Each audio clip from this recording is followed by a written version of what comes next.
পৃথিবীতে এমন এক মানুষ রয়েছেন যিনি মৃত্যুকে ফাঁকি দিয়েছেন মোট ৬ বার। আফ্রিম্যাক্স ইংলিশ সম্প্রতি একটি তথ্যচিত্র প্রকাশ করে যেখানে দাবি করা হয় তানজানিয়ার যুবক ইসমাইল আজিজিকে মোট ৬ বার মৃত বলে ঘোষণা করেছিলেন চিকিৎসকেরা, কিন্তু প্রতিবার শেষকৃত্যের ঠিক আগে আবার চোখ মেলেছেন তিনি। তথ্যচিত্র অনুযায়ী ইসমাইলের প্রথম মৃত্যু হয় কর্মক্ষেত্রে।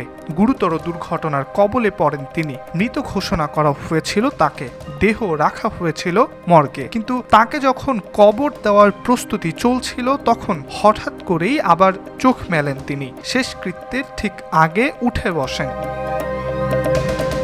এরপর ইসমাইলের মৃত্যু হয় ম্যালেরিয়ায় আক্রান্ত হয়ে। সেবারেও মৃত ঘোষণা করা হয়েছিল তাকে, কিন্তু সেবারও কবর দেওয়ার ঠিক আগে চোখ খোলেন ইসমাইল।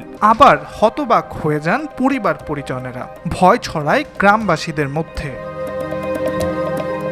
সেখান থেকে বিষয়টি আরও চাঞ্চল্যকর হয়ে ওঠে। এরপর একটি গাড়ি দুর্ঘটনা, সাপের কামড় এবং সেপটিক ট্যাঙ্কে পড়ে যাওয়ার পরেও মৃত ঘোষণা করা হয়েছিল ইসমাইলকে, কিন্তু প্রতিবার একই ঘটনার পুনরাবৃত্তি।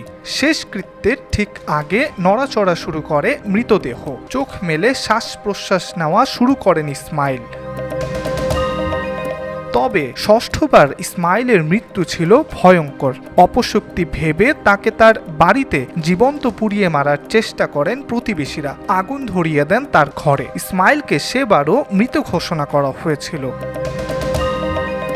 সেবার ইসমাইলের দেহ ৩ দিন ধরে মর্গে পড়েছিল, কিন্তু ৩ দিন পর জীবন্ত অবস্থায় মর্গ থেকে বেরোনোর পর ইসমাইলকে নিয়ে আতঙ্ক ছড়ায়। তাকে একঘরে করে দেওয়ার সিদ্ধান্ত নেওয়া হয়। তানজানিয়ার এই যুবক বর্তমানে গ্রামের একটি জীর্ণ বাড়িতে একা বসবাস করেন। সামান্য চাষাবাদ, রান্নাবান্না এবং ঘর পরিষ্কার করে সময় কাটে তার। ইব্রাহিম হোসেন, আজকাল।